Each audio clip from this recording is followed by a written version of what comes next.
Right, so we have these two charges. One's a massive charge, one's a not so massive charge. The massive charge is going to be particle 1. The not so massive charge is going to be particle 2. We just called it mass of the particle, m subscript p, but it's really mass 2. Wait, shouldn't Q1, Q2 be switched then? Oh, we're going to make particle 2 be the really high charge one, even though it's tiny. Okay. So what we just said was that negative of the change in electric potential energy is equal to the change in kinetic energy. And so if you want to, we can say that, all right, that's, well, we just plug in some values here. We're changing our electric potential energy, so we could calculate it separately, but let's put it in as a formula. We could say that that's the same as talking about KQ1, Q2 times 1 over R2 minus 1 over R1.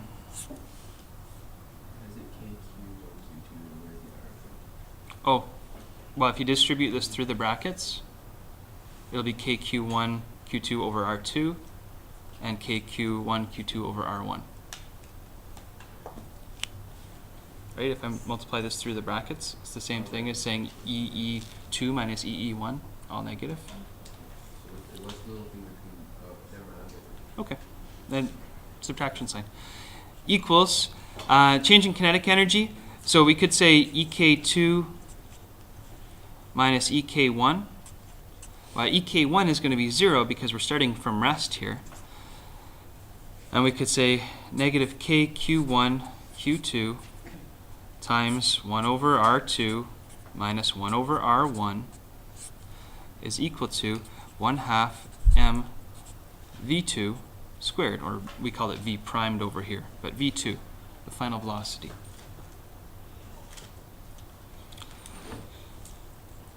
Now, if I want to get that v2, it's going to be a little bit of a messy one to plug in all the values, but that's okay. I have confidence in you people. So we've got taking the 2 over to the other side, multiplying both sides by 2, will give me 2kq1 q2 times 1 over r2 minus 1 over r1. Now we've got an m over on the right-hand side as well, so I could divide both sides by m, and that would just leave me with v2 squared. So I could square this, but rather than squaring it, I'm going to square root both sides, and that's equal to v2. Okay, so this would be the isolation for v2. And I've talked through the steps. I haven't written all the steps, but I hope that you can follow what we've done here, okay? So now it's a matter of plugging things in. We can write down the final velocity, and I'm going to drop the units this time because on my paper I just won't have enough space with my big fat marker. So negative 2 times, and again, let's write 9 times 10 to the power of 9 for the k value times q1. Now q1 is going to be 3.0 times 10 to the power of negative 6 because it's a microcoulomb.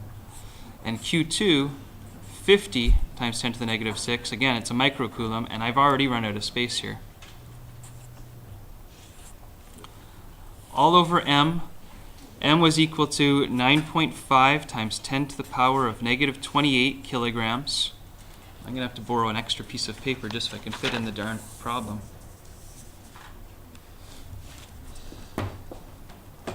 All that times 1 over 0.02 meters minus 1 over 0.01 meters, and all of that square rooted.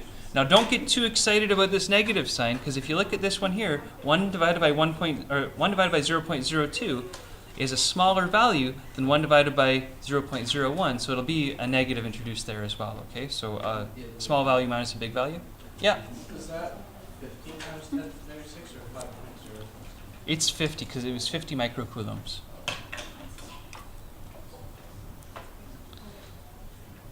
Now this is a bit of a mess. Lots of writing, so I'll give you a second to try and put it into the calculator. I get an impossible answer, by the way. So if you get an impossible answer when you get this, it's like something times 10 to the power of 14. yeah, it'll be faster than the speed of light when you get it out. So we can discuss whether that's valid or not. Likely it's not valid. What did you get, Daniel? I don't know, because I thought I got it wrong and I started calculating it again. Oh, okay. I gave you some poor numbers, I think. But it was something times 10 to the power of 14. Oh, did you square root it? Oh, oops. I spelled 1.22 times 10 to the power 8. No, I don't think so. It should be to the power of 14. 6.5 times 10 to the power of 14? Is there anybody else with 6.5 times 10 to the power of 14? Oh, you have to pull out my calculator. That sounds closer. I got 3.77 times 10 to the power of 14 last time. 3.7696 times 10 to the 14. Okay, 3.77 times 10 to the power of 14 meters per second. Sounds about right. There's obviously an issue with this.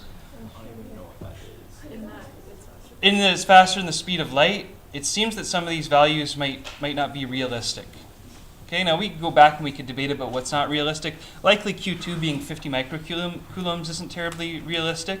9.5 times 10 to the power of negative 28 kilograms is actually a pretty small mass, so maybe that's not very realistic. Yeah? Okay, so for the top, the 2 times all that stuff,